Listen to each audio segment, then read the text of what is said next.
Hey everybody, and welcome to another video tutorial brought to you by TheMindCrafters. This is Captain Jack, and today we're going to be going through part 2 of my enchanting guide.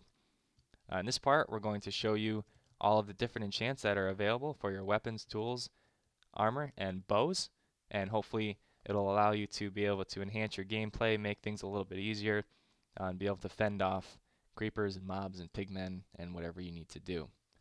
We're going to start with bows. And there's 4 different enchants that you can apply to your bows or ranged weapons.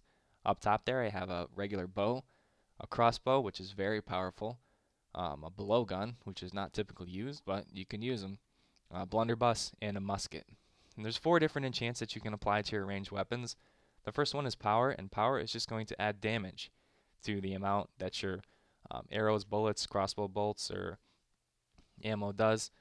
Punch is going to knock back your opponents if it doesn't kill them on the first time. That's pretty useful if you have a bow that's not very powerful and you want to keep enemies at bay. If you apply punch, you can launch them back a little bit.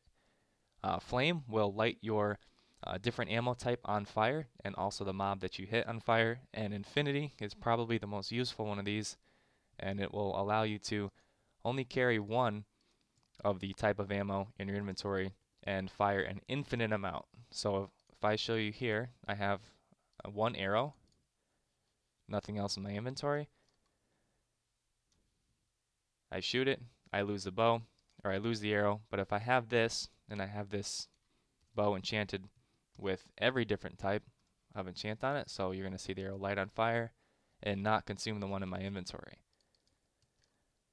So if I do this, you can see it doesn't use the arrow is lit on fire, and if you hit an enemy mob, the mob is going to light on fire and do additional fire damage as well. So these are the ranged weapon enchants. Next thing we're going to talk about is the tools. I just have a bunch of diamond tools up there. Now there's a lot of really cool things that you can do with the tools. The first one is you can apply efficiency. And now I forgot to mention the Roman numerals next to each one of these. I got 4 here, 2, 1, and that one is just infinity 1. Efficiency 5, Silk Touch 1, Unbreaking 3, Fortune 3. Those are the max level enchants for each one of those, so you can possibly get anywhere from 1 to 5 of efficiency, and each level increases the enchantment further. So efficiency is going to increase your mining speed by 50%. I think it's an additional 25% per level, which is really good, especially if you're mining obsidian or trying to get rid of some reinforced stone. Silk Touch, which I'll explain in a minute and show you. Silk Touch will actually mine the entire block of ore that you hit. So for example, if you mine a diamond, you're going to get the whole block of diamond and not actually a single diamond. Same thing goes with redstone or coal or nickelite or something like that. It's going to give you the entire block. Unbreaking will allow your weapon or your tool to basically triple its durability, so they last a really, really long time, so you don't have to keep repairing them, and so that you can hang on to them and save resources for longer. Fortune is going to give you a chance, and the chance increases per level, to gain additional ore or gemstones from something that you mine. So I have a pickaxe here enchanted with Silk Touch, and I have another pickaxe enchanted with the other 3 things on there. So I have Fortune, Unbreaking, and Efficiency, and I have Silk Touch on this one. For some reason, you cannot put Silk Touch on a pickaxe that's enchanted with the other things. That's not a big deal, because I really haven't found that much of a use for Silk Touch. So let's see how this works. I have a stack of redstone here, and if I hit this redstone, you see how it drops the entire block. And that will happen if I mine coal, or like I said, nickelite, or anything like that, diamond. It's going to give me the whole block. If I try to mine this reinforced stone with a regular pickaxe with no enchantments on it, it's going to take an extremely long time. So this is not really ideal. But if I take this axe, which has Unbreaking and Efficiency is the quality that is going to be most evident in this, it's going to mine this block a lot faster. 3 times as fast, I think, than the other one with nothing on it. So efficiency is extremely useful. It'll allow you to knock things down probably way faster than you want them to sometimes. And maybe it's caused me to break some things that I shouldn't have broken. But there you go. So you got efficiency, quicker mining, and you can apply that to a shovel, an axe, or a hoe if you really want to. I'm not sure what it would do in that. Silk Touch allows you to take the whole block. Unbreaking will increase the durability by a lot, and Fortune will allow you to possibly collect more items from one single block.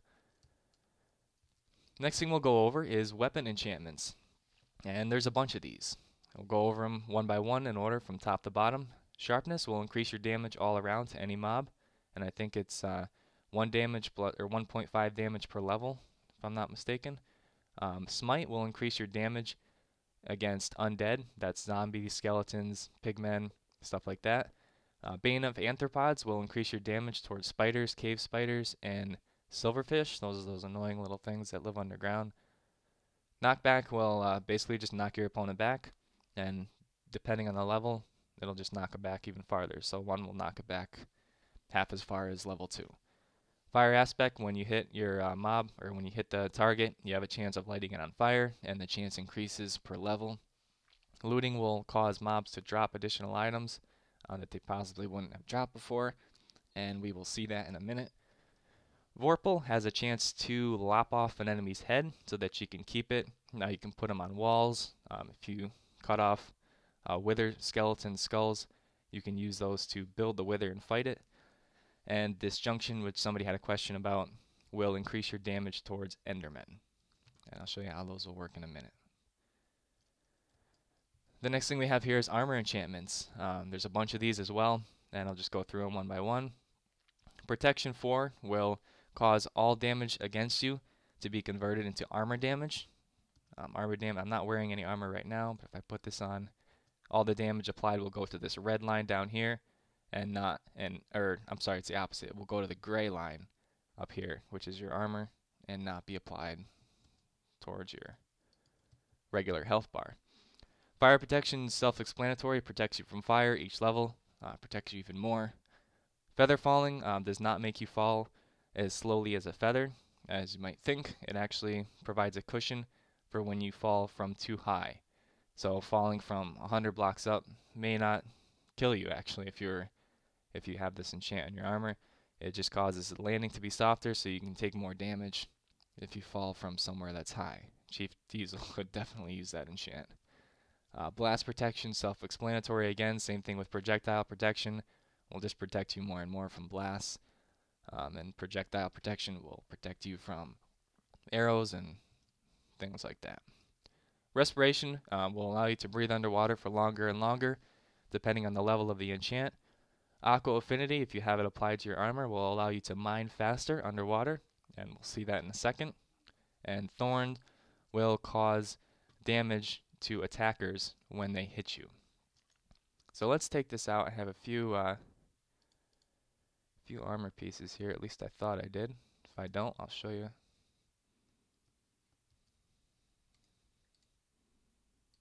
Nope, they seem to be gone. So if we just get a random piece of armor here, then we're going to put Aqua Affinity and Respiration, and I don't have a level, so I'm going to have to go into creative mode to apply these. You do it just like that. It's going to cost me 3. I can put Respiration on here as well.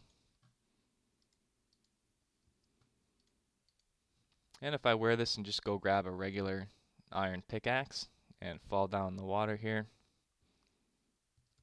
Actually, I'm going to take it off first just to show you. I'm underwater. You can see how the water bubbles are decreasing at a slower pace. It takes me that long to mine something. Actually, it doesn't look like they're increasing at a slower pace because I'm not wearing it, okay? And if I actually put it on this time, it's going to allow me to mine much faster underwater. So that's Aqua Affinity and Respiration. And you can see now that they're not going down as fast because I have that enchant on there. So that's what those things do. And next we're going to grab a sword and show you what kind of damage a nice good weapon does that has a bunch of these enchants on it. So this one's got Knockback, Looting, Vorpal, Fire Aspect, and Bane of Arthropods on it.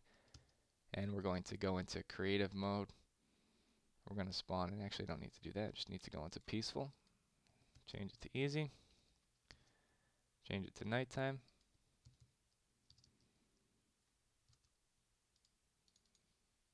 And we're going to spawn in some zombies. So here we go. We got some zombies. We got my sword. Just going to light them on fire, knock them back. There we go. The Vorpal lopped off its head. I got 2 meat instead of 1. Same thing for that guy. Got 2 meat instead of 1. And I got a little head that I can wear if I really want to. Captain Jack does not look very healthy with that on. So there we go. That's enchanting. Again, if you didn't watch the previous video, oh, hold on. This is bad. This is bad. This is bad. There we go. Make him disappear. If you didn't watch the previous video, we have 3 different ways of enchanting. The enchantment table over there, the anvil, and the auto enchanter back here. And these are all the different ways that you can enchant your weapons. And hopefully this will help you. If you can just throw even a few low-level enchants on your weapons, armor, or tools at the start of your game, it'll give you the edge and it'll allow you to progress faster. So I hope this tutorial helped. This is Captain Jack again from TheMindCrafters. As always, stay poised. Subscribe to our channel so we can make some more videos. Let us know what you think. Comment in the comments below. And we will see you soon.